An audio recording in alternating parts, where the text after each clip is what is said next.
So Jason, your venture fund focuses on disruptive and sustainable technologies within the healthcare sector. That seems to me to be a sector that has clearly been burdened by the pandemic and experienced perhaps an acceleration of demands, which I think you take those two in combination, it seems a recipe seemingly ripe for change. Can you set the scene for us as to what we might expect to see in the future in this arena? Well, absolutely. COVID is stress testing all aspects of the healthcare system and frankly, necessitating transformational change. So I think that means a couple of things. One, we're going to see a sort of continued exponential growth in funding for digital health technologies. And let me give you a little bit of data. Last year, we've seen a trajectory that's gone consistently up over the last several years in terms of venture funding for digital health technologies. Last year, 2019, $8.2 billion was invested, venture-supported investments in digital health in the US. In the first 6 months alone of 2020, that number is $5.2 billion. And that's with effectively no deals getting done from March, April, and May. So really, we're talking about effectively 3 months. We saw $5.2 billion invested in digital health technologies. So why is that? Obviously, and what areas is that really focused in? It's focused on telehealth. And it's an area that I think was starting to see some momentum pre-COVID. It has grown, it's off the charts right now, and I think will become more integral to care delivery as we go forward. Along those lines, CMS, the federal organization that regulates Medicare and Medicaid, just recently permanently expanded telehealth benefits for Medicare beneficiaries going forward. And again, it put some numbers around that. I think pre-COVID, somewhere between 50 and 60,000 telehealth visits happened every month for Medicare beneficiaries. 50 to 60,000 every month across the country. That number post-COVID has been 2 to 2.5 million per month for Medicare beneficiaries. And we see the same in the commercial insurance space. You may have seen earlier this month, Teladoc, which is one of the largest telehealth platforms in the country, just acquired a company, Livongo, in the diabetes management space, $18 billion merger just announced last week, where they clearly see the demand and the appetite for those types of solutions growing quite a bit. Historically, we've seen physicians have been somewhat reluctant to adopt telehealth as fear that it was frankly a threat to their business. And I think over the last several months, physicians have started to see telehealth frankly as an opportunity for them to extend their capacity and to develop closer and more frequent touch points with their patients. And I suspect this will continue to materialize over the coming years. For example, I've been working with a company in the cardiac rehab space and virtual cardiac rehab space, and the request for their services during COVID, again, has skyrocketed as cardiologists have been really wary of bringing patients into a facility who already are compromised given their cardiac conditions. So I think that will continue to grow. Another area that I suspect we are going to see continued growth is in the area of social determinants of health and the number of organizations and frankly, regulatory bodies that are really going to be focused on social determinants of health. And why is that? In times of crisis, I think traditionally underserved and underrepresented communities often feel a disproportionate impact of that crisis. We've certainly seen that with COVID. If you look at COVID's disproportionate impact on communities of color, for example.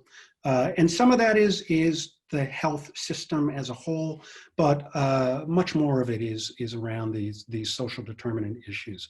So if we think about economic security, if we think about housing security, if we think about the availability of nutrition and food, if we think about safe neighborhoods, et cetera, there is a direct correlation between those social determinants and one's health status.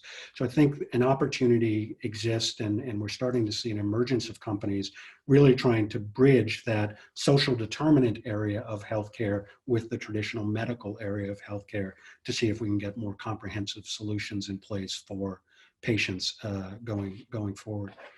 I think the third space that we will continue to see accelerate because of COVID is something we've already been seeing and been experiencing for several years, is that traditional brick and mortar healthcare systems are really going to be pressed. That, you know, they're going to have to rethink how they think about service delivery. They're going to rethink how they think about partnerships and the adoption of innovative solutions within their organizations, and ultimately how they work with physicians, nurses, and other caregivers is going to fundamentally change. You know, we know that large organizations can often kill innovation as they are trying to work with earlier stage companies. But I think there are a number of health systems across the country. I would include in that, you know, Mount Sinai in New York, Cleveland Clinic, Mayo Clinic, closer to home, Mass General and Brigham and Women's Hospital in Boston. They're making real progress, but there's certainly a lot more that needs to be done as we go forward. So social determinants of health, telehealth, and other digital health technologies, and this notion of, can the traditional brick and mortar healthcare systems pivot to, frankly, adopt a different level of innovation and technology going forward? If I were an entrepreneur in spirit, you know, and took into consideration what you said and the opportunities that could be presented, what sort of specific space might I be considering to seriously as one that I might want to get into? If I were giving you advice under that scenario, I would say chronic disease management. And can you think about and develop not only digital health solutions that address chronic disease and chronic disease management, but perhaps more importantly, systems, chronic disease management applications and platforms that are integrated with one another. I was on a call earlier today with a chief medical officer, actually from one of the institutions that I just referenced, who said to me, we have a richness of programs. We don't have programs that actually can talk to one another and really coordinate care in a cohesive way that really, you know, maximizes the return for both the system and the patient, and ultimately lowers costs. We know that chronic disease accounts for an astronomical amount of spending and costs within the system today. We know that as the population gets older and life expectancy increases, we will see a greater prevalence of chronic disease going forward. So if I thought about, you know, where, you know, going back to skate to where the puck is going, not to where it is, that's where I would skate to.